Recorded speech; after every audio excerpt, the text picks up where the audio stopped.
नमस्कार दोस्तों, the news के आज के इस एपिसोड में आपका बहुत बहुत स्वागत है। मैं हूं आपका होस्ट मृत्युंजय।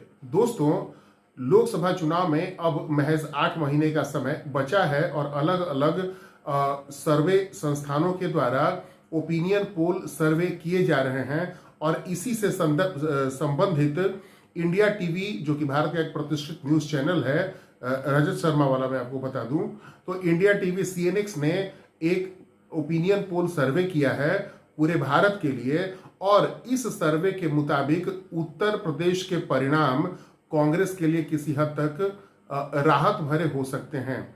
तो दोस्तों, इस बारे में इस कहानी को थोड़ा आगे बढ़ाने से पहले मेरा आपसे ये रिक्वेस्ट है कि अगर आपने हमारे इस चैनल को अभी तक सब्सक्राइब नहीं किया है तो प्लीज इसे सब्सक्राइब कर लें, हमारे इस वीडियो को शेयर करें और लाइक करें अगर आप इसे पसंद करते हैं तो। दोस्तों, इंडिया टीवी CNX का जो अभी ओपिनियन पोल आया है, इसमें बताया जा रहा है कि अवध क्षेत्र में कुल 14 लोकसभा की सीटें पड़ती हैं और उत्तर प्रदेश में कुल 80 लोकसभा की सीटें हैं। उनमें से अवध क्षेत्र में कुल 14 लोकसभा की सीटें हैं। हम आपको बता दें, अवध का क्षेत्र वह क्षेत्र है जैसे जहां पर अवधी बोली जाती है, जैसे इलाहाबाद हो गया, रायबरेली का क्षेत्र हो गया, अमेठी का क्षेत्र हुआ, सुल्तानपुर का क्षेत्र हुआ, प्रतापगढ़ का क्षेत्र हुआ। तो ये तमाम जो क्षेत्र हैं ये अवध क्षेत्र कहलाते हैं। फूलपुर का जो क्षेत्र हुआ, प्रयागराज का जो क्षेत्र है, तो ये सभी क्षेत्र जो हैं सो अवध क्षेत्र कहलाते हैं और इधर भगवान राम का बहुत ही ज्यादा जोर है। तो इसका असर भी दिखाई दे ही रहा है कि अवध क्षेत्र की कुल 14 सीटों में से कांग्रेस को 2 सीटें मिल सकती हैं। यानी कांग्रेस को अवध क्षेत्र में पिछली बार सिर्फ एक ही सीट मिली थी और वह थी रायबरेली की सीट, जहां से सोनिया गांधी चुनाव जीती थी। जबकि अमेठी सीट से कांग्रेस के तब के राष्ट्रीय अध्यक्ष और कांग्रेस के उस समय के सबसे बड़ी उम्मीद राहुल गांधी अमेठी से चुनाव हार गए थे। 50,000 से भी ज्यादा मतों के अंतर से उनको स्मृति ईरानी ने चुनाव में हरा दिया था। भाजपा की एक कद्दावर महिला नेत्री हैं जो कि इस समय महिला एवं बाल विकास मंत्रालय संभाल रही हैं, यानी केंद्रीय महिला एवं बाल विकास मंत्री हैं और साथ ही साथ वे माइनॉरिटी अफेयर्स मिनिस्ट्री का भी इंचार्ज के तौर पे काम कर रही हैं।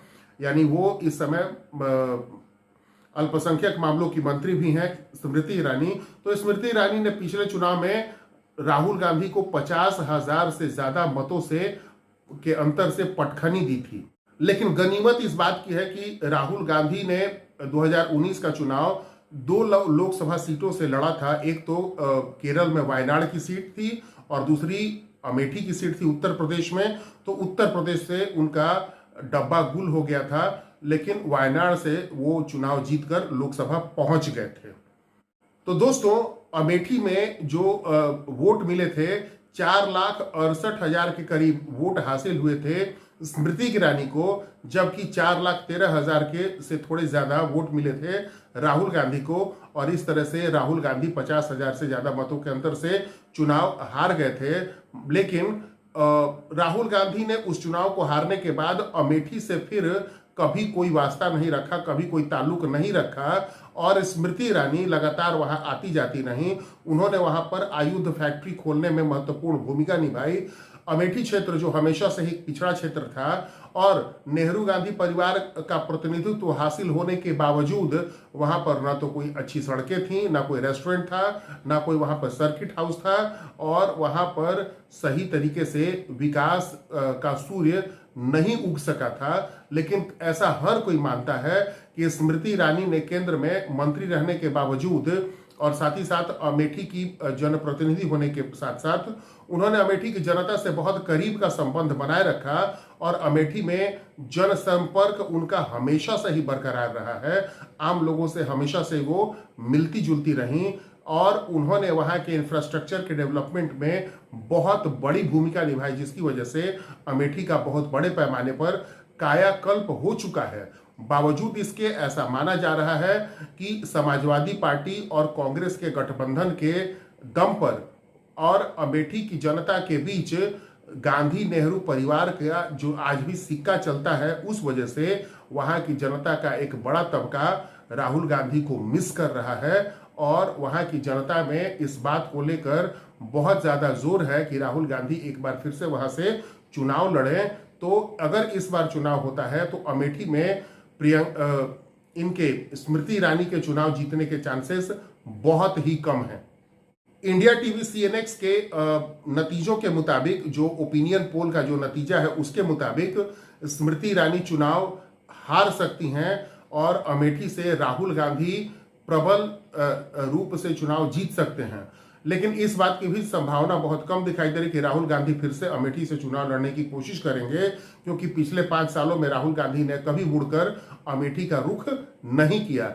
ऐसी सूरत में ये माना जा रहा है कि उनकी जगह पर उनकी बहन प्रियंका गांधी वहां से अमेठी से चुनाव लड़ सकती हैं और ऐसी सूरत में भी ये संभव है कि स्मृति ईरानी के ऊपर प्रियंका गांधी भरपूर रूप से भारी पड़ेंगी। तो दोनों ही सूरत में, चाहे राहुल गांधी चुनाव लड़े अमेठी से या फिर प्रियंका गांधी, अमेठी में गांधी नेहरू परिवार का अगर कोई कैंडिडेट होता है तो वह स्मृति ईरानी पर इस बार भारी पड़ेगा और स्मृति ईरानी के लिए वहां से चुनाव जीत पाना बड़ा मुश्किल लग रहा है इस बार अमेठी से, अगर हम इंडिया टीवी सीएनएक्स के ओपिनियन सर्वे में यकीन रखें तो।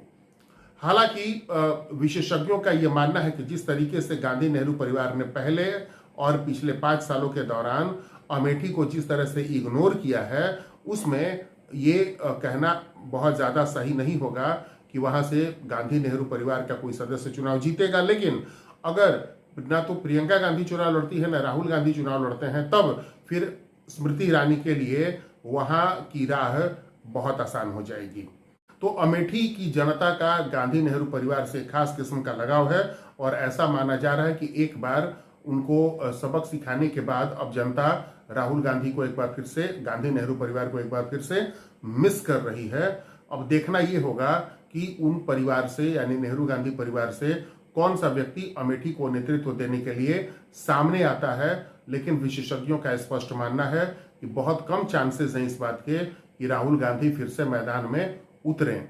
हाँ, अगर वो चुनाव से में उतरते हैं और रायबरेली से सोनिया गांधी होती है तो सोनिया गांधी की जीत अवश्यंभावी है और नेहरू गांधी परिवार का कोई भी व्यक्ति अगर चुनाव लड़ता है अमेठी से, चाहे प्रियंका या राहुल, तो इनकी भी जीत काफी हद तक संभव दिखाई दे रही है। तो दोस्तों, ये था ये opinion poll survey India TV और सीएनएक्स का। तो इस तरह की खबरों के साथ अब हम अगले वीडियो में आपसे फिर से मिलेंगे। आपसे एक बार फिर से मेरा रिक्वेस्ट है कि हमारे इस चैनल को लाइक करें, सब्सक्राइब करें और इसे ज़्यादा से ज़्यादा शेयर करें। आपका बहुत बहुत धन्यवाद।